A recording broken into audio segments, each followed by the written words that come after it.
Welcome to the Releasing Community podcast. This is where we share our love for releasing and the Sedona Method, and we share our benefits, our insights, and the experiences we've had from using the method. I am Katja Törmänen, and me and Stephen Robert Carlson will be hosting this podcast. And today our guest is Leah Pearlman.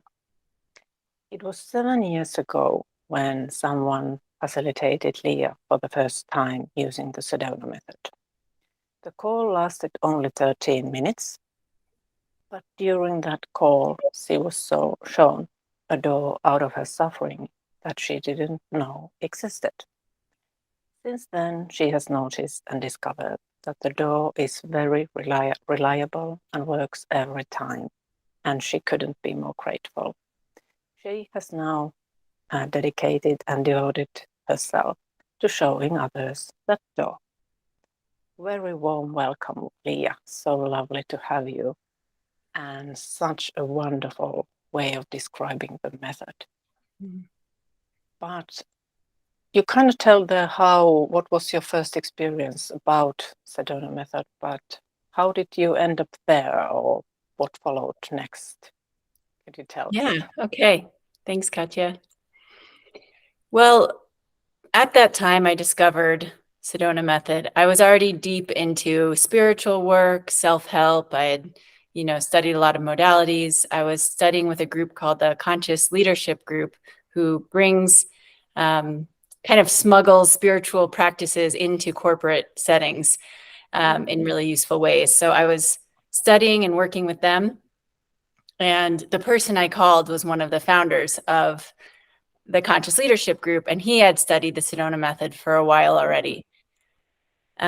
So I had found all of these self-help, spiritual things, but what I hadn't realized was that I was secretly trying to deny what and who I was in order to get to some freedom.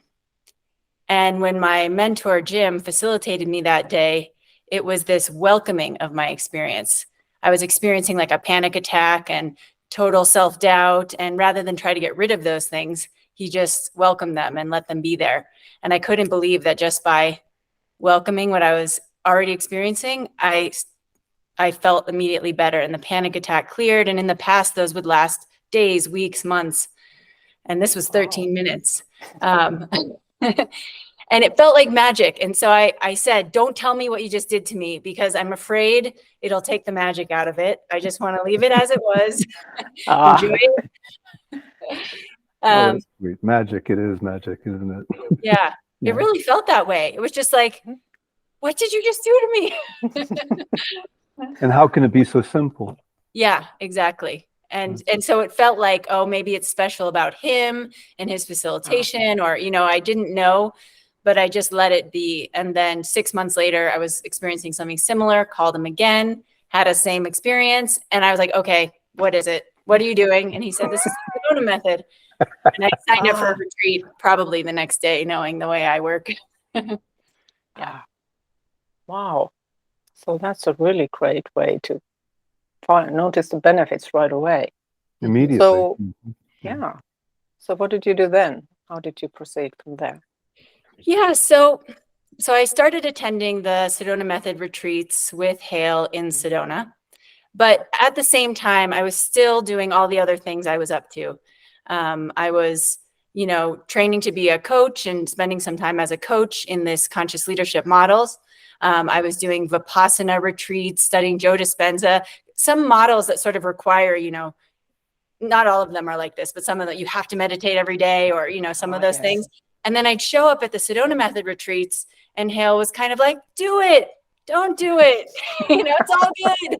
And there was, the aggressive accomplisher in me was kind of like, how can we get anything from this? And yet I noticed I'd feel high and free after every retreat. And I noticed I kept signing up for the next one. And it took me about 5 years to notice that while I was like seeking and doing and accomplishing with one hand, Sedona Method was quietly wearing away the need to seek on the other hand.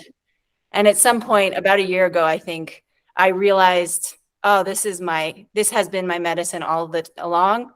And it has given me the freedom to just be who and what I am, no matter what I'm practicing or not practicing. And that's when I got committed to making my life about sharing this work. That is beautiful. It's beautiful. Yes. I remember I just had a kind of similar experience in my first retreat, because I remember they always come with the workbook, and then there comes the message, please read the workbook through before you come there. And me wanting to be a good girl, I read it through. And then I go there and like, okay, where do we start? On the page 1 probably. And then Hale says, like he says, I have absolutely no intention of following that workbook. And I was like, what? I have no idea what's going to happen. And I was like, oh, and I paid good money to be here. And then noticing that really actually works. So Yeah. the achieving mode doesn't work here. Yeah. So you attended the retreats. So what kind of ways do you use the Sedona method? Kind of, you are using it as a kind of in your profession too. You are coaching, aren't you? Mm-hmm. Yep. Yeah. I mean, I use it personally all the time, Yes. daily, multiple times a day. And then I do coach with it. My partner has also been a long time practicer of Sedona method. So it's kind of it's just the shared values on which our relationship is based. Oh, that's beautiful. Yeah, it's really nice to be partnered with someone who sees eye to eye in this way. And then I also love teaching the method. It's actually my favorite thing to do. This has been true throughout my career, is kind of take very sometimes complex concepts and find really easy ways to share and communicate them. So I run workshops to teach new people about the method. Say that again. You take complicated things and make them simple, to paraphrase what you just said. Yeah. That's something I've noticed over time. When I look back at all the things I was great at, that was usually an element. I got to say that was my first impression of your website when I checked out what we can call your portfolio website, is how straightforward it is and how concise. It's just very crisp. Thank you. Thanks, Stephen. Yeah, in that sense that, loved it. Yeah. So you are teaching it to the others. So you are still sorry, my mind goes blank, totally blank now. It's so wonderful. It's so wonderful. Yeah. But you teach it to new people. So how have you noticed there's been a change in the way you teach it, or are you kind of forwarding what you were given 7 years ago, or how has it developed during these years? Yeah, great question. Well, you guys, you've been on this journey for a while too, and you may have noticed, as I have, that the way Hale teaches the method has changed, which I'm so grateful for, because in this modality and others, I used to think I kind of have your good girl too, Katya, where it's like, this is the method, I'm going to get it exactly the right way and get all the words and blah, blah, blah, blah. And I used to be really like, this is the method. And if somebody would ask me a question that was out of order or something, I'd be like, that's not how you do it. And then I started to really experience that the way Hale, like he embodies welcoming. And I'll just say, I do practice and teach Sedona method, but I almost always focus on the welcoming aspect as opposed to the letting go aspect. For some reason, that has just always worked better for me. So you might hear me say welcoming where other people might say releasing. So what was I saying? Oh yeah, my experience of Hale is he's a space of welcoming. And so I would say that's what I've been practicing in the last few years really the last year. How can I love and accept and allow whatever someone brings to me? So if I have a client who shows up and they have a pattern they really want to get rid of, well, they're already internally making that pattern wrong, or the part of them that judges that pattern. They're already doing that. So as a coach, I don't need to collude with that part and help like, yeah, we'll get rid of that. Yeah, we'll solve that problem. And in more practice, just making space for, you know, the part that isn't being loved, accepted, the part that's kind of being bullied into changing. And so I would say now my focus is more on just being the space of acceptance, and then whatever words come out of my mouth, whether it's the method or not, as long as that's the spirit, I feel like it works. That is lovely. Yes. That is kind of funny that about welcoming or releasing, how it's, we've not spoken with other people, and as I've spoken with people, some people really love welcoming, some people want to more like skip over it and get to the letting go part. So, Sorry, Katya, I got distracted because I'm hearing an echo, and then me too. Oh. Are you Stephen? Maybe it's.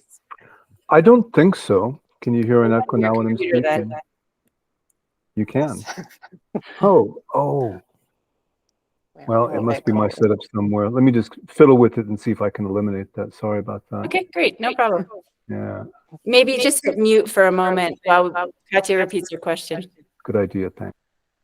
Okay, great. All right, say that again. Yeah, about welcoming and letting go, as we've spoken with people, and it seems like people are almost divided into that other people love welcoming, and it does the trick for them, kind of, and other people would prefer to almost skip the welcoming and get to the letting go. But in a way, it's what you mentioned in the beginning, like just welcoming what you are feeling that moment anyway is really powerful. But I think it's weird because in a way it's such a familiar word, but people might not really understand what it means, so they don't stop into it. So how do you explain it to the new people? Like, how do you explain welcoming? How do people get a sense of what it means? Yeah, great. So often I will explain it first experientially. So even just, for example, I noticed there was an echo just a moment ago on the thing, and my mind goes, oh no, I shouldn't say anything. We're recording. It's a podcast. You know, I noticed that happening and then having trouble. And then something in me said, well, this is just what's happening. Can you just let it be there, not make it a problem? You know, so I just just let what's happening be, and then could speak to it and we could address it. And so that's an example. How Well, I thank sometimes, you. oh yeah, I just need to ask if the echo has been fixed. Can you hear a difference now, or we're back on track? let's, Yes, I yeah. don't hear it anymore. Okay. Thank you for offering me that chance to ask. Great. Yeah, and so probably, you know, people, you know, who are listening to this, and we all can relate to that experience where something starts happening, whether it's external or internal, like a feeling you don't want to feel, or a judgment, or a thought, or an irritation, and it's already happening. But what we do is we try to deny it, pretend it's not happening. So we're not actually letting go, we're adding resistance on top of it. But it's already there, it's already happened. So welcoming is simply a process of letting go of the resistance and just letting what is be. And there's nothing more, in my experience, there's nothing more of a doing about it. It's actually already been welcomed by life and reality. Our job is only to see that and maybe not add layers of denial on top of it. Yeah. It goes hand in hand with what you said about, well, again, paraphrasing what you said, but not having an agenda when it comes to working with the client, rather than meeting necessarily the client's narrative about the problem. Did I state that correctly? I don't want to put words in your mouth. You know, you did, but hearing it reflected back, I thought, you know, I do have an agenda. There is, right, at least so far, I have an agenda of loving the unloved, whether that's thoughts, feelings, parts. And maybe that will let go at some point. But when someone shows up to me and I notice there's some self-abuse, self-denial, self-restriction, I'm like, I'm going to be the one who stands up for the little guy in that persona. That's true. Well, it's not a bad agenda. Not at all. Yeah. So it's been 7 years since you got your first encounter with the method. So your life has changed pretty much since. So would you share a little what kind of changes, what has changed in your life? Yeah. Kind of because of or related to the method. Yeah, happy to. So I'll start more general and then Yes. maybe zoom in and see where we end up. Yes. So generally, I used to describe my life as having a background of desperation. It felt like good things could happen, but if they went away or things changed, I might end up totally lost. And there was just this feeling that life wasn't fundamentally okay. Mm-hmm. And that panic would sort of run in the background. And I can see it now in retrospect. It was also influencing everything. You know, even if I was having a good day, there was sort of this like, but what if it goes away? So what I found after the method, and I really noticed this starting to happen about 4 years ago, is now the background of life is a fundamental okayness. So no matter what's happening, you know, even all sorts of things could be happening. You know, COVID happened recently, and all of us probably had different reactions to different parts of that. And my personality had a lot of feelings about some aspects of that experience. But underneath it, there was this kind of wordless, like, wow, what an interesting drama. Wonder where this is going to go. And ultimately knowing at some point it, like everything else, dies, and the okayness that was there before the drama will be there after the drama. And so sometimes I'll even play out in my mind like worst case scenarios. And for the most part, there's some about being stuck forever, tortured in pain that I'm like, yeah, I don't know if I could get okay with that. But most things I can find, I could survive whatever happens and be okay. And even just as much at peace as I am now. Well, that's a terrific gain to experience that kind of freedom. Yeah. Yes, and I think it's quite common, that silent background of desperation that you describe. I think most of the people even think it's perfectly normal and the way you just live your life. Yeah, and to your point, you know, I met my partner, his name's Vince, and he'd been practicing the method about 10 years. We happened to meet in Sedona, which was kind of a coincidence because he was working at a restaurant there. And I was reading the Sedona Method book. It's just Sedona. But anyway, I was reading the Sedona Method book and he saw me reading it and he said, even though he lives in Sedona, I've never met anyone else who practices that method. And so we started a conversation, and anyway, he had that fundamental okayness. And I was like, I could tell right away just from being around him. And we started as practice partners. And I was like, it's possible. And it's possible using the Sedona method. So now I'm not going to stop until I figure out how to get there. Oh, that's beautiful. That's sweet. Yeah. So I call that another gain, actually, because I was Definitely, yes. 37 when I met Vince, and I'd never really had a real relationship in my life. I mean, nothing that lasted longer than a year, nothing I felt really committed to, nothing that seemed like it had any potential. And I think through the method, I did a lot of work on unlovability, unworthiness, unlovability of other guys, you know, whatever my judgments or my issues were keeping me single. Yeah, so that felt like I got some stuff out of the way so I could give a really nice guy a chance. And yeah, it's been 4.5 years now, and it's just awesome. Wow. Yeah. I think that might qualify as a gain. Yeah. Gotcha. Definitely. Wow. Yeah, it's beautiful. So how do you, when you both are using the method and you know both it so well, so how does it show in your relationship, in your everyday life? Do you quarrel at all, or do you sit down and release as soon as you get some argument, or how does it work? Yeah, great. It's funny, I just published this week a blog post called Fight Without Right, about the way Vince and I fight. And because we're both so deep in this philosophy, we both know when we're feeling agitated and the mind wants to blame the other person, that's just a distraction from the feelings that are uncomfortable here. So feelings arising, don't want to feel it, rather than feel it, let me fix you. If I change your behavior, I don't have to feel this way. And that can be a perpetual game, trying to keep fixing the people in the world around so that I don't have to feel my feelings.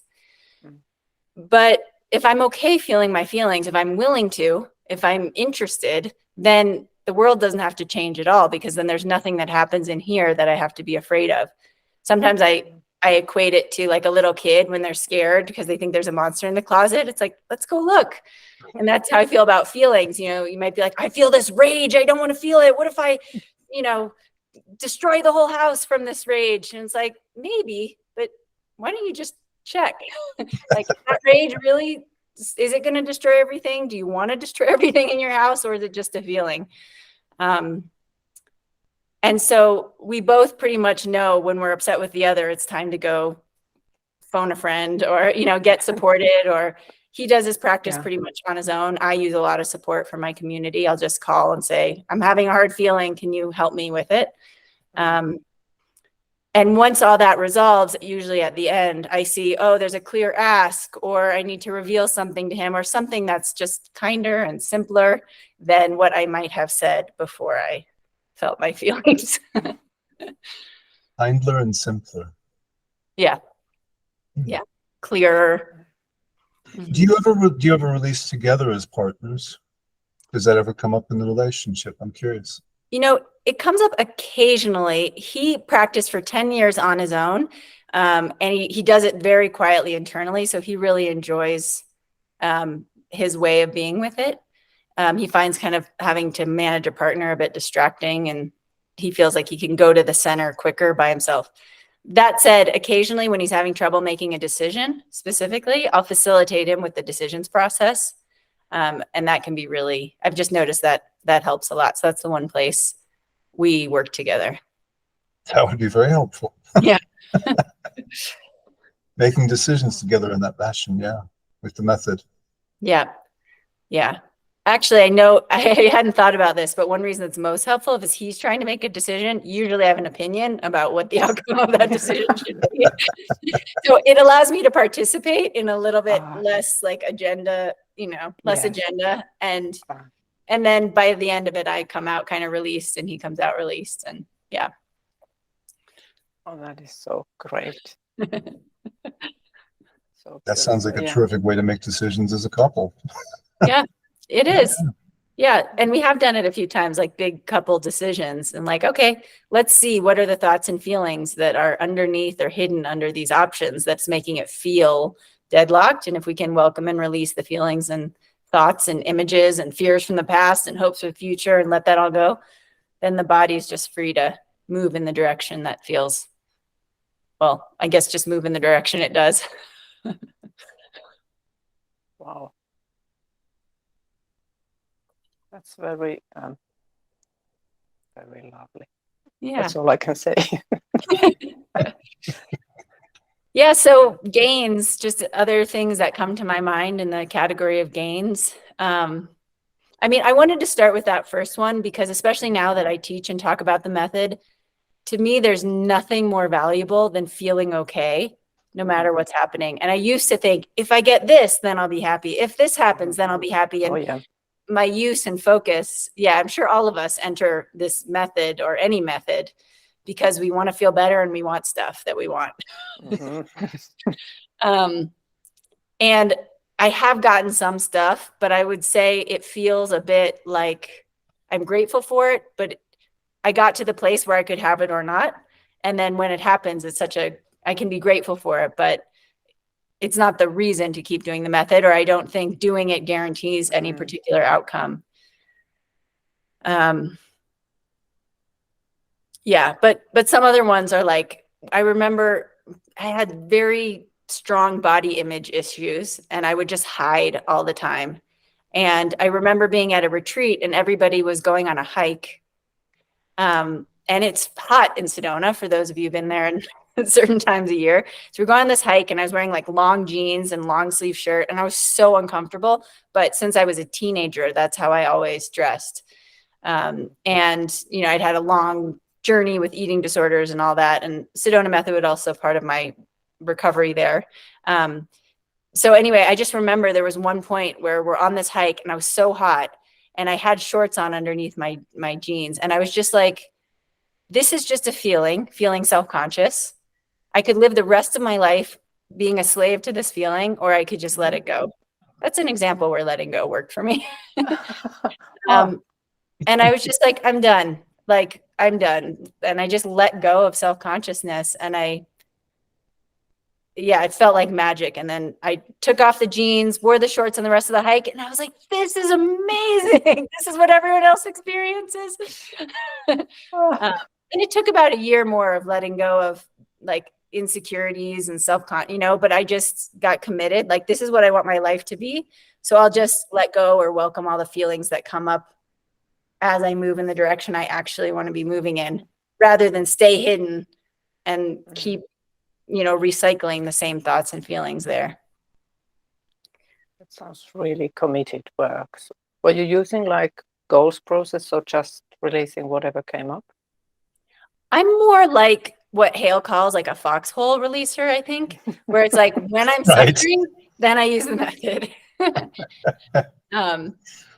And then I go to retreats and stuff to help me use it. I think even, in other topics, like I wouldn't necessarily use it that often when I'm feeling great. Unless I'm feeling too great, which can be overstimulating, then I'll use it. But yeah, I use it when I use it, and it's not rigorous and it's not religious. It's just the more helpful I've noticed it become, the more often I notice I use it.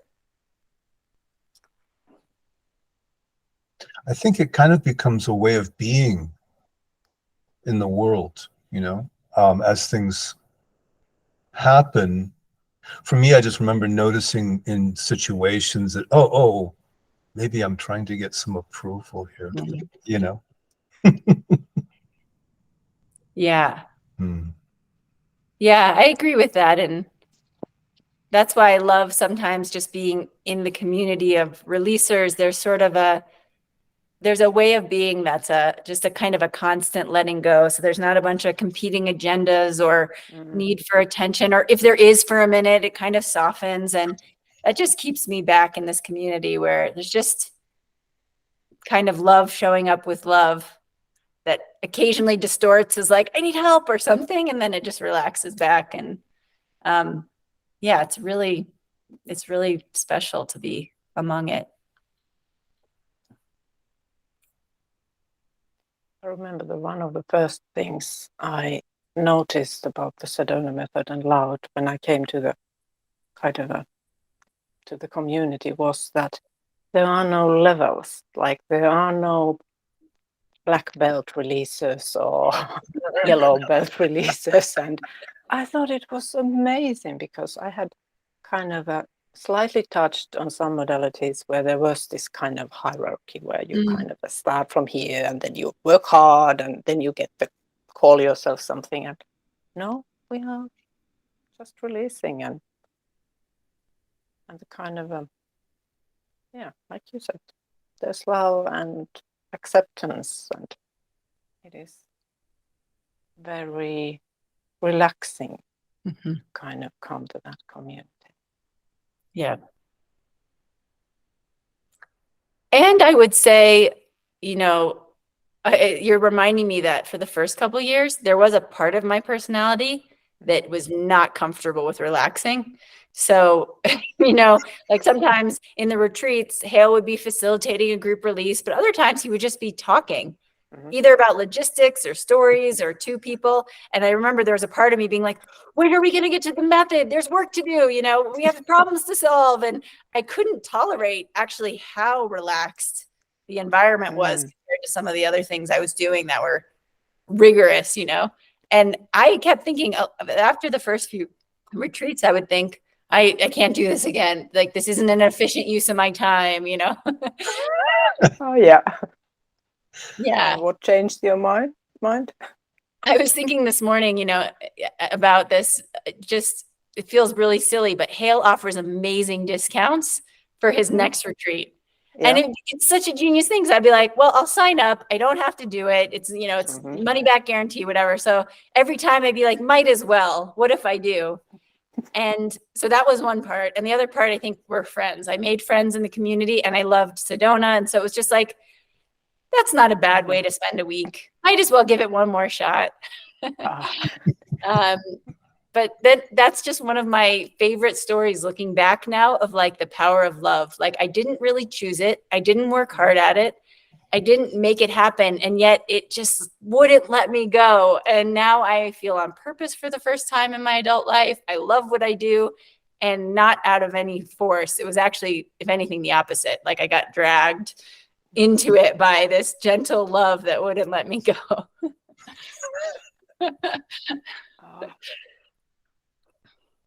So relatable. Yes. Yes. That's a nice way of putting it. Did you guys have a similar kind of, like, did you have friction at the beginning, or was it love at first sight? I think for me, it was about suffering. You know, it was about, how do I fix this? How do I stop feeling that? You know, and yeah, I was escaping or moving away from suffering. But after a while, it sort of occurred to me, it's no, wait a minute. No. It's, there was a sense of actual being pulled. It's like, oh my, I'm being, there's flow, there's attraction. It was happening of its own, do you see? And yeah, so, and it was also a sense of like, all along I thought that I was doing something because of that, but somehow, no, I was actually moving towards, I don't know. That's the best I can. It isn't something that's really simple to put into words, but yeah. What about you, Katya? Yeah, definitely started because I wanted to get rid of suffering and get things like abundance and self-confidence and whatever. And I just remembered how I think there were several years when I didn't really like hearing gains on the support calls, because I thought that's just wasting kind of valuable time when we could be releasing. Some people have real problems here. So, and then it kind of developed like, and well, of course there were, every now and then there was some amazing story and I was like, oh, it's possible. That's wonderful. That kind of was really supportive, but it took me some years to really start seeing. Well, I don't think I'm seeing the whole beauty yet, because I think it's opening and deepening still. So that's one of the things I think we love it, because it's not stagnated or kind of a box that you can go through at one go, but it just keeps on giving more. It goes deeper and deeper, perhaps. Yeah. Yeah, or emptier and emptier. Yes. I just said that because I heard Hale say on a call recently, there is no deeper. And I was like, oh man, that's true. What have I been trying to do over here? Yeah, that is true. Yeah. I mean, to your point, Katya, about the evolution, I think for me, watching Hale, I learn as much about the method from the method as from people who embody it. And he changes so regularly. So I can kind of see when I observe him and what he talks about and how he teaches that this is an unfolding, like, at least so far, there's no there. I've seen him change every year in pretty significant ways in terms of what he teaches and how he teaches. And so I think knowing there's no there maybe has sort of unconsciously relaxed the part of me that's trying to arrive somewhere. Yeah, I just feel grateful for his or the consciousness over there that keeps evolving so that I or we can see what it looks like to not have some endpoint or believe that there's some right way to be. Because whatever I saw in Hale 7 years ago is, I might have said that's the right way. I'm like, oh no, how he's doing now, that's the right way. So I'm so curious what 7 years from now are going to look like. Yes, I think we all are, really. And it's kind of so subtle in a way. It's really clear, but then it's so subtle that I have listened to some recordings he has done, like the Supercourse. I've listened to parts of that, and I don't remember when it's done, but it's years back. And then I get surprised. Oh, he was talking about that already back then, and I really didn't hear that. Good point. And then he says something now, and like, oh, that's kind of adds to that what he was saying before. But it also kind of, I like it in a way that sometimes you want to do more process and sometimes you want more kind of, it's just all apparently happening, nowhere to go stuff. That's for me at least. But how do you find it? Do you still have this urge to do processes every now and then, or you did say you call your friends when you need support? Yeah, so yeah, I'll call friends. My friends, my partner who I currently work with, her name's Sharon. We often call each other, and we both really love the no way, isn't this just what's apparently happening? But I notice when I'm really stuck on something, recently I had this whole inner tantrum about the Barbie movie, and so I called her. And I was like, there's a lot of feelings here, and I actually need them to be met like a parent to a child, which is I need to validate them and welcome them. So I didn't say it in these words, but we found through the process, no way is not helping. No way feels dismissive, So okay, yeah. She really supported me in just what's here now, and can you feel that more, and is that allowed, and just letting the inner tantrum and the fears and the sadness and all the stuff that that movie brought up for me. So in that case, yeah, I'm so grateful to have kind of the extremes. And then there are other times when the no way, for me, it's an instant kind of dissolving the sense that there's a problem or anything serious going on or anything I could do about it or me to do anything about it. And so I kind of go there first. And if that doesn't work, then I'm like, oh, I'm just bypassing by trying to keep like no weighing my way out of the fact that I feel pissed right now. So now I need a new approach. Let me go back to a different tool. Yeah. I really like the word validation that you used. I think that there's a sense in which we give each other permission, really. You feel this way, but you're off the hook for feeling that. But yet it's acknowledged this is what you're feeling as well. There's a real, to me, that's such a deep intimacy, I have to say, and also a freedom. Yeah. So. Yeah. And it's such a beautiful cycle. I'm sure, you guys experience this too, as we're all constantly releasing in groups or partnerships where, I hear someone say something like, I hate them, but I shouldn't hate them because it's bad for me or something. Right. And then I can hear that. I'm like, you shouldn't hate them. What do you mean? We're humans. We hate people all the time. Of course you hate people. That's, I can hear it in someone else. And then the next time I'm like, oh, I hate them. I shouldn't hate them. I'm like, wait a minute. Yep. If it's okay for her, like maybe it's okay for me. So that cycle of being able to see ourselves and other people. And then if I can validate it over there, the next time I can validate over here or vice versa. Yes. Because ultimately it's not even you. Exactly. And like, you hate them. Did you do that? Did you, did you plan that? Did you decide that? Or did it just happen? It's true. It's like we judge ourselves for these things that just arise. It's so funny, but not that funny when you're feeling it, but it's funny later.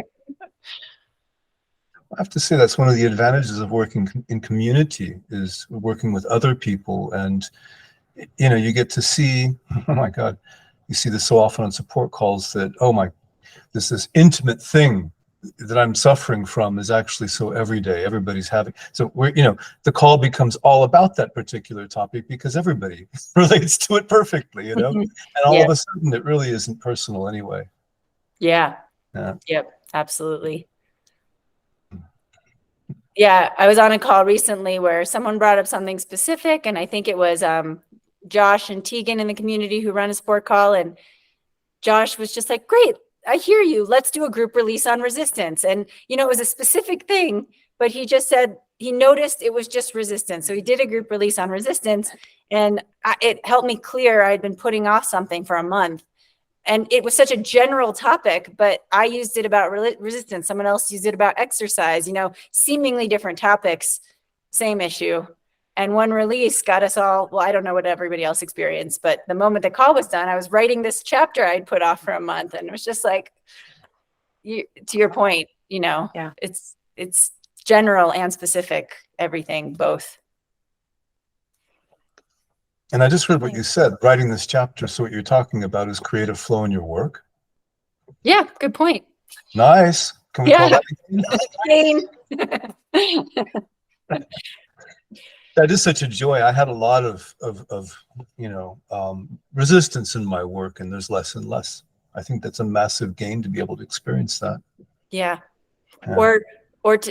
One way I look at it is that I still experience plenty of resistance, but I take it less seriously. I make it less of a problem, and it doesn't mean anything. So I can be, in the old version of me would be like, I have resistance to writing this chapter that I committed to writing. And I'd be like, maybe I shouldn't write it. Maybe I should renegotiate my agreement. Maybe I shouldn't be a writer. Maybe I don't like writing anymore. All this stuff. I'm like, or maybe I just have resistance. Is that welcome? Yes. Okay, get to work. And then I start writing the chapter, and 5 minutes later, I'm like, this is so fun. If I had believed my resistance, I would have been totally robbed of this experience. Yes. That's beautiful. And then sometimes things just hit you. You feel inspired. And so things just come naturally of their own. That also happens. Yeah. And that's great when it happens. And I used to think like life should always be like that or feel like that. Inspiration on demand. Yeah, constant. And and maybe there's a place and maybe there's a time in which that can be experienced. But at least so far, I kind of am like, do I want to put off my life until I'm free of resistance? That's I think is what I was doing a long time. And then recently, especially around wanting to bring Sedona Method out in the world, it was like, there's so much resistance to that. I don't want to start a company. Collaborating with people is hard. Finding people, getting clients. There was just so much resistance. And it was like, I could listen to all that and then still be like alone in my basement wishing I had a purpose. Or I could just, feel the resistance and move forward and welcome the feelings and thoughts and resistances along the way. And so far, I'm mostly having a blast, plus resistance. Wow. So what you're saying is that starting a business is an excellent way of letting go of all of this resistance and feeling more freedom. Yeah, it's true. Nice plan. Yeah. Yeah. It's working. Definitely. I can relate to that. I think Katja can too. Oh, yes. Yeah, I was thinking about that, how it's kind of very specific and general at the same time. Like, I remember when I started facilitating people, I was really scared at some point, like, well, the first, I don't know for how long, but it seems like a long time, that what if I don't know anything about the issue the person brings up? And then when I realized it's not about the issue, it doesn't matter if it could be a Martian telling me they have problems with the planet's politics or whatever. I don't have to know a thing about it. It's the feelings and kind of the relaxation that brings the facilitation, that I'm open to anything, like all is welcome. And it's I don't have to know anything. I think that's also one of the beauties of the method, that there isn't the script to be learned and kind of told by heart. Mm-hmm. Yeah, I mean, I found, maybe you have too, I actually prefer not to know about the person's life too much, because then my own mind, my own opinions can find their way in. So the less I know, I find I can hear resistance, I can hear self-judgment, I can hear those things more clearly I'm not caught up in like the part of my mind's like, no, let me tell you how you should run your business or whatever. Well, then I'm curious, what kinds of clients do you find yourself attracting, or what kinds of topics are they working? What are the commonalities that you see, the patterns? Yeah, good. So in some ways, a lot of the people I work with, so I have a background where I worked at Microsoft, I worked at Facebook in the early years, achieved a lot of sort of conventional success, and was really unhappy. And so there's a way that I really relate to people who are in conventionally successful environments and can't understand why they're not satisfied, happy. And so people who sometimes read my story or hear about me or find me are in that similar kind of boat where they tried all the 3D things, the external things, and are just frustrated, but shouldn't I be there by now? And that's my favorite group to work with, because in a lot of cases, they've done a lot of personal growth. They know how to really inquire. They know a lot of the terms. And so my job is sort of just to invite them to the next step, which is sort of letting go of thinking there's anywhere to get or that they're not there. And that's my favorite place to work, because that can really bring in the non-dual. For a lot of people who haven't really tried it, or if they've heard about it or read about it, they haven't had much direct experience being facilitated there. And that's one of the things I love about Sedona Method is there's actually a practice that sort of invites experiencing a non-dual experience without having to listen to like a meditation of a non-dual teacher or something like that, or a non-dual speaker. There may be other ones out there. It's the one I found. So I find that tends to be, that's most of the people I work with. I also really love working with people when they're in kind of a severe life experience, like this horrible thing just happened or something really hard is going on. I really need to be held for a period of time. I think because I had so many hard feelings, like through my whole younger years and in that eating disorder and recovering and going to rehab. And I really learned to sit with very painful fears, grief, anger in myself. And so when someone's presenting that, I feel very resourced and capable to be with that without trying to fix them, change them. And so I feel like that's a hard-won skill. And so when I can help someone else who's in the throes of a difficult situation, it feels incredibly rewarding to pay that back. That sounds like a superpower to me. feels yeah, an old version of me would freak out if there was any kind of negative feelings or conflict in the room, just like couldn't be there. It was too stimulating. So it does feel like a hard-won skill. Yes. And the Sedona Method kind of, it is all about not taking things personally. So that's a tremendous help with being in the presence of conflict or hard, strong feelings. Right. Yeah. Yeah, like when you said that, it just reminded me, I had a conflict with someone I know about 8 months back, and she was experiencing all this rage, and she was screaming at me and saying my name and not nice words that I won't say on the internet. And, and I remember, I think, it was just coming at me, but I remember there's like a little moment of like, she's mad at me, like that thought. And then there was just like a, whoa, big energy in the room, like just experiencing it. And I just sort of stood there kind of taking it, but I was just feeling, wow, this is a big energy. And I watched the part of me that wants to kind of run away or move. And I just watched that too. But to your point, Katya, there was something that, because it's just been practiced, that was just didn't see it as personal or a problem. It was just like, wow, emotional tsunami. That's the weather pattern of the day. Isn't that Right. interesting? Doesn't happen very often. Might as well kind of enjoy it. See what it feels like. Yeah.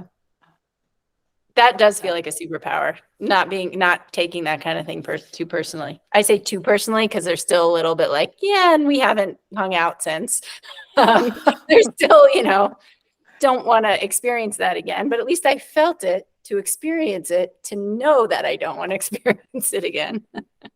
Yes, But you were able to maintain presence. So. Yes. Yeah. It felt that way. Yeah. It felt like I didn't take it that seriously. It just was what was happening. Yeah, and probably helps that you won't kind of start dwelling on that and going through it again and again and again. Yeah. Yeah. Yeah, that happens sometimes around things. It happened in the Barbie movie, for example. And then, but that's when the introduction you shared about my experience was, now I know that there's a door out of that suffering always. I don't always take the door. Sometimes apparently I like to stay suffering for days or weeks about a topic, but just knowing it's there is like, if I want to be free of this, I have a way out. I don't always take advantage, but just knowing that is relaxing. It's huge. But that's also cool that you can give yourself permission to hold on sometimes, because that's just how it goes. Exactly. Yeah. And it's not that you're, not doing it right. Right. Yeah. Or that I even have control. Like, I'm not doing my hatred of someone. That just arises, or I'm not doing that. I'm also not doing whether I let go or not. It just seems to happen when it happens. So that's sort of a bummer to some, part of me that's like, oh, where's the formula? But it's so relaxing to realize I'm not in charge here. And so just to be grateful when freedom arises or happens. And I'm not in charge of that either. Well, yeah, because if you allow yourself to experience the wanting to hold on, you're actually there's an element of freedom there already. Yeah. Yeah, absolutely. Yeah. Right. It's like not adding resistance to holding on. Just holding on's happening. There we go. Resistance. Yes. Yeah. Sometimes it can be some of the most surprising and powerful releases come from actually holding on. I know it sounds weird to say it that way, but that's just the experience of it. Yeah. You want to hold on? Can you give yourself permission? Yeah. Oh, yeah. Thank you. Finally. Totally. Yeah. No? So do you ever still have moments when you totally forget the method, or you forget that door that you could use? I would say I definitely forget. Okay, there's moments when suffering's arising, and then I must be forgetting, if that's even a thing, because I remember. Yes. There's a moment where I'm like, oh, I know what to do, So there's a remembering that happens. But because you asked it that way, I'm seeing, there's not really a forgetting. If anything, there's just an experiencing. So I'll just, stick with this Barbie movie example. I'm in the movie, I'm interpreting what's happening on the screen. I'm making up a story. It's harmful in some way or whatever. I start to feel a contraction. My friends next to me are laughing. I'm like, oh, I don't want to be the jerk who's like not laughing, So I'm like socially stressed out and like greater community socially stressed out this way to the movie. And I'm just having all this thing, and I'm just experiencing it. And then, the movie ends, we get in the car, and I just say to my partner, I need to call Sharon. Like, that's the remembering. I need help. I know the way out. I know who to call. But until then, it was just kind of like, what do I do? What do I do? I'm really uncomfortable. This sucks. Should I leave? Should I stay? Should I pretend to laugh? Like, Yeah. Yes. I remember just this spring I was in the movies when the first time ever I actually wanted to leave. And I was so bored, so utterly bored. I couldn't care less what happened to the characters on the film.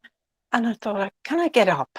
Can I just get up and walk out? And no, that would be rude. But what can I do? You can release. And then I release and okay, it's just a film. Let's just let it unfold. And then comes the next thing that gets me really annoyed. Like, oh, please, come on. Okay, Katya, just let go, let go. So it's kind of like, it's a really, for me, that was a really minor game because it really isn't so important whether I like a movie or not. But the fact that it can be used anywhere, whether it's the small annoyance or like you have these huge gains about quiet desperation to being okay with everything. So the scale is so vast. You can use it. Yeah.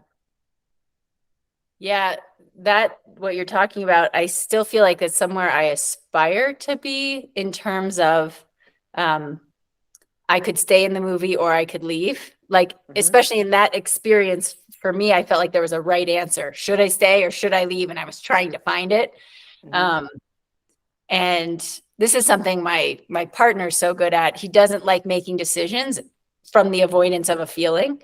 So if he's, for example, in a movie he finds boring, he will definitely stay rather than leave if he's uncomfortable, you know, just to see what's there until he feels free to stay or go.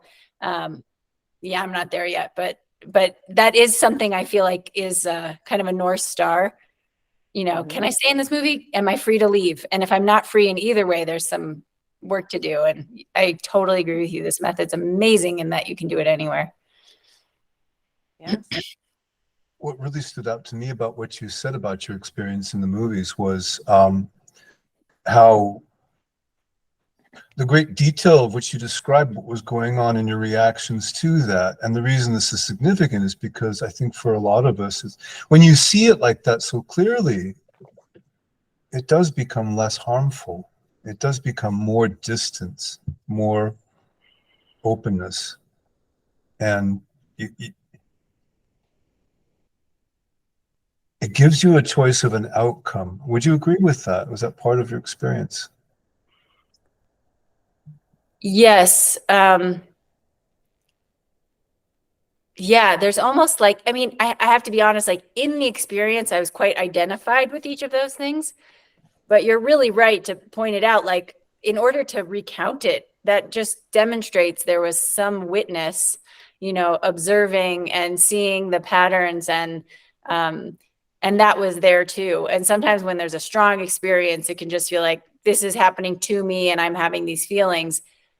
But by practicing methods like this and other ones like it, you know, or yeah, methods like this, the strength of the witness grows and grows. And, you know, I've heard Hale and other teachers say it so many times, but it's only recently I'm really experiencing it like, oh, all the feelings still show up for now, at least. I still have all the same reactions. There's just a place I can rest, even just outside of them, where I'm like, wow, I'm really stressed out right now. Wow, I'm really scared my friend's going to hate me. You know, I can just like, there's this kind of like, it's all still happening, but there's an added layer of distance or observation. Yes. Yeah. Yeah, you see it. Yeah. Yeah. Oh, and yeah, I wanted to add, you know, I can tell another thing that's happening to me in the movie. I'm like, I'm a releaser. I should let this go. Why am I getting so reactive? You know, so like, I should release, I should let this go. But then when I finally got facilitated by Sharon and she really, you know, helped me and what's beneath that and what's under that and what does that bring up? I found something that's so valuable that made me so glad I had this whole experience, which was somewhere in my recent spiritual journey, I picked up a belief that nothing serious is happening. And therefore, when I am taking something seriously, like the mind was saying, like, this is a detrimental movie to culture, whatever it was, but it was feeling serious about it. The other part of me is going like, it's just a movie. Nothing serious is happening. It was invalidating the part of me that was taking it seriously. And then I realized, oh my gosh, I have been invalidating taking things seriously. And maybe nothing is serious going on, but sometimes I feel that way, and it's okay to feel that way. So that was a huge release. That was one of those, like, you know, wow, I feel so much more space knowing I can take things seriously or not. And I didn't realize I was living in that prison until last Friday night. So That's brilliant awesome. movie experience. Yes. Yeah. I haven't seen the film yet. Have you? Gotcha. Just curious. Not yet. I'm going there. My adult son is coming I'm with not me. sure Leah So would recommend it though. Curious what you think. I will. Oh, there's one more thing I wanted to ask about, kind of since you have releasing is a kind of way of life, and it's your job now, and a big deal of your in your whole life. Has it changed the way you react or work or act with so-called non-releasers, people who know nothing of the method, like family members or friends who don't know the brilliance of this? Have you noticed any change?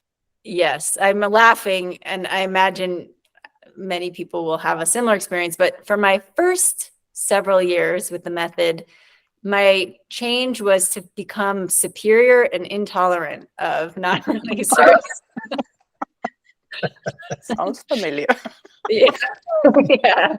Are you taking that seriously? Will you let that go? Why are you so caught up in that? You know, whatever. Like, Yes. I remember even at one point talking to Hale about this. Like, I felt like for a couple of years, I got so intolerant of people telling stories. And then not only that, they would believe them and they would have emotional reactions to them. And I just feel like, do they even know what they're doing? And of course, the people like closest to me, like my family, I try to change and educate. Mm-hmm. So that was the first change. And then I would say now, especially in the last, like this shift I've sort of talked about, where I've realized it's not about the method, it's more about a way of being. And the more I've done my own work, I see there's an internal storyteller. There's a very dramatic one in here sometimes, or someone who takes things seriously or manipulates or wants love and approval, or, you know, I've seen those parts of myself over and over and over through this practice. So when I see it out there, I bring to it the same kind of like, oh, like sweetie, or, you know, not even that patronizing, just like Compassion. Oh, yeah, compassion, and just sort of like, this is the human animal. And I would say my closest network and friends are all releasers of a kind, if not Sedona Method, have other practices of inquiry and are very self-aware and don't blame others for their feelings. I would say I don't really spend time with anyone that doesn't do that. But when I happen to be in environments where that's not the case,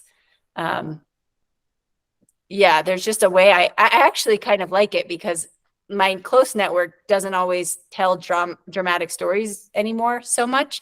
So sometimes my mom will call and she'll be like, do you know what happened to the friend of friend neighbor's son? You know, and I'm like, what happened? Tell me your story. You know, I'm genuinely interested.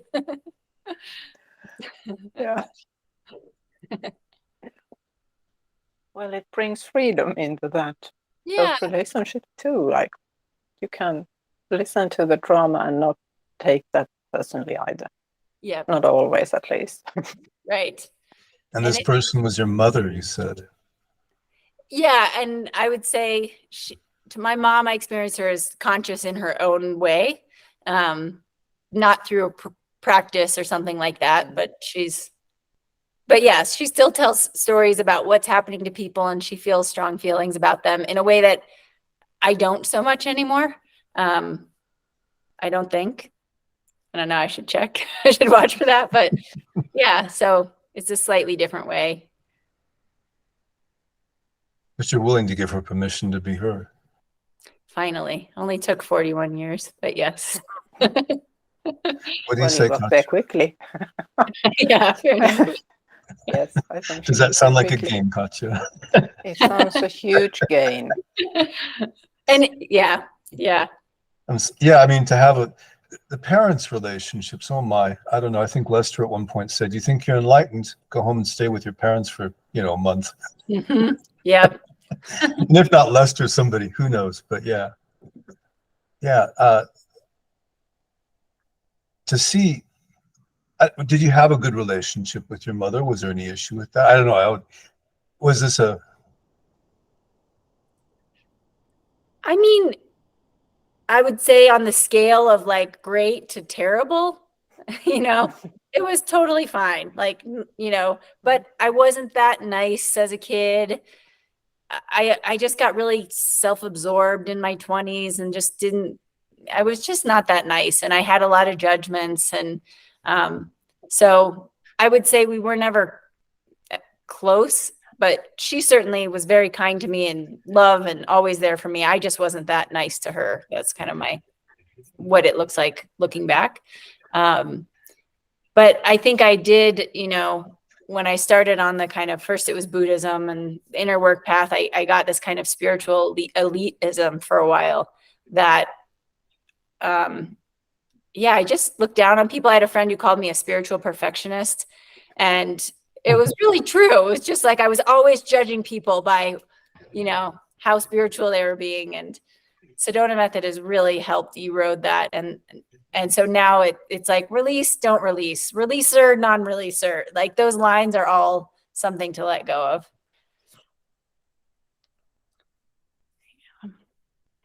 That is very well put.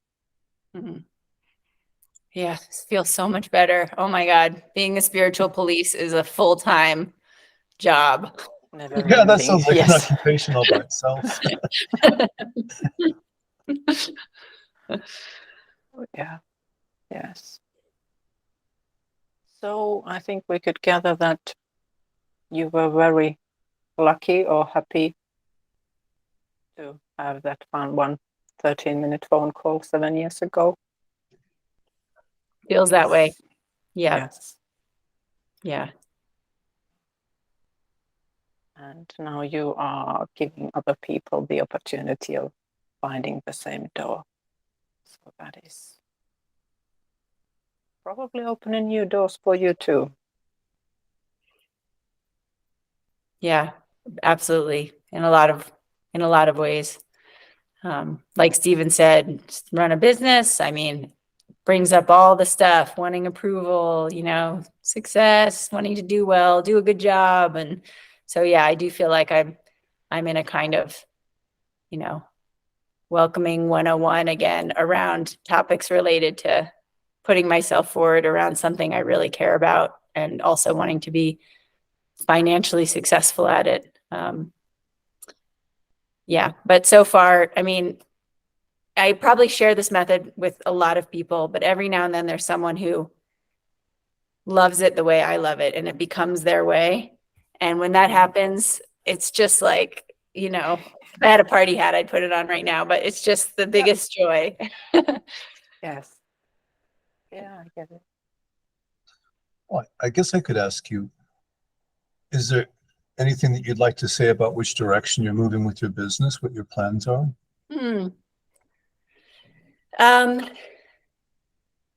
Yeah, sure. Let's see what comes out of my mouth.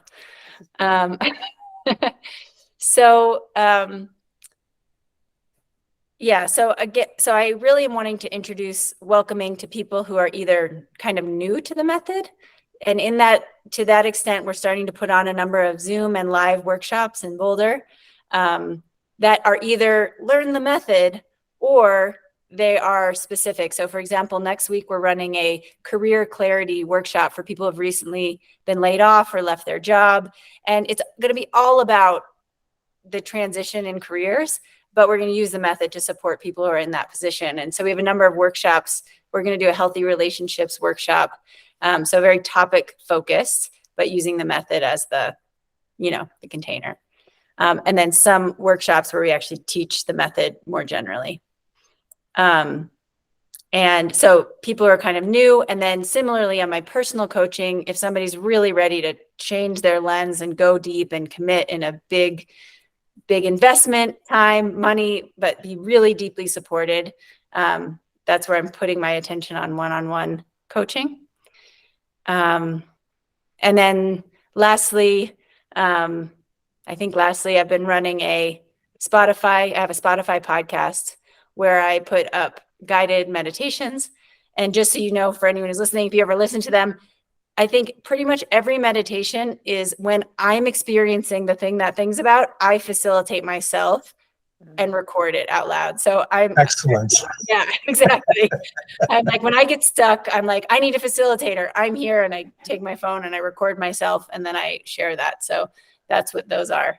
I like that. You're your own first student, so to speak. Yeah. Yeah, absolutely. Yeah. And then I have the meditation and I can listen to it again and I can hear my own voice just helping me let go. And yeah, it's really a win-win. Yeah. So that everything is under a brand called The Welcoming Way, welcomingway.com, Welcoming Way on Spotify. Yeah. And yeah, that's the way forward for me. When you said we, Sharon is your partner? Yeah. So Sharon and I are co-founders of The Welcoming Way, along with our friend Ryan, who took our first Welcoming Way intro class last year. And he was one of those people that was just like, I'm here. What can I do? I want to learn it. This is the thing I've been looking for. So if you do check out if you come to our events or look at our website, the beauty that you see there, that's all Ryan. He just designed the website. He just brought this artistic professionalism to everything. And I'm so grateful. That's probably another gain. That is a huge gain. Yeah. Yeah. We're talking about all the, stuff that comes up in the process of starting a business, but, and yet we always tend to focus on problems, but wow, to find such a collaborator. It's true. I mean, in such a way. Yeah, it's a good point. Like my thoughts would have said, to run this business, I need to hire a web developer. And that was stressful. And, that's the action I believed I need to take. And then I had all this resistance, did some releasing, was like, what I want to do is teach a workshop. Don't have a web developer, but I want to teach a workshop, taught the workshop. And Ryan was in the workshop, and there's my designer and web developer and all around amazing human. So, yeah, it just, that releasing sort of let me follow the actual flow. And then I just want to finish the thought. And my partner, Vince, is also joined our team. So there's 4 of us. And Vince right now he'll manage the Zoom and the back end and the music. And he's kind of the behind the scenes, make everything run smoothly guy. Yeah. So that's our we. Good to have. Yeah. In life and in workshops.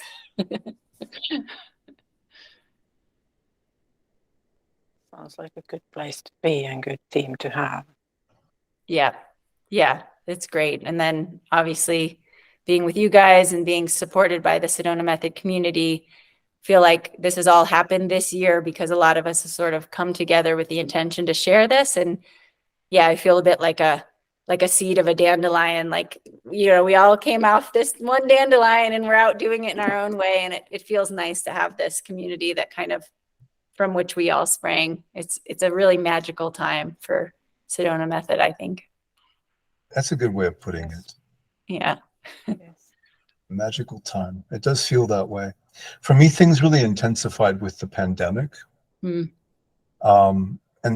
hand in hand with that was the community of people on WhatsApp and Facebook and so forth, this releasing community of ours. That really, for me, that was just a natural thing to turn towards others to support as best I could, and occasionally gain support as well and grow together. So yeah, we've been growing side by side, and on these calls that we do, the facilitation practice calls, a lot of us are now starting support calls, and we also do the on-call releasing channel. So many opportunities. Yep. Yeah. It's a good time to be a releaser in the Sedona Method community. Yes. Yeah. Okay. Thank you, Leah. It's been wonderful to have you here and hear your story, not the whole of it. I'm sure we would have lots more to discuss, but thank you for now. And let's save a little bit later. Well, thank you both. I really, really enjoyed this conversation. It was lovely having you here. We'll put the links where to find you in the description. All the details below. Yes. Great. Thank you. And let's keep Okay, on put some- doing the good work.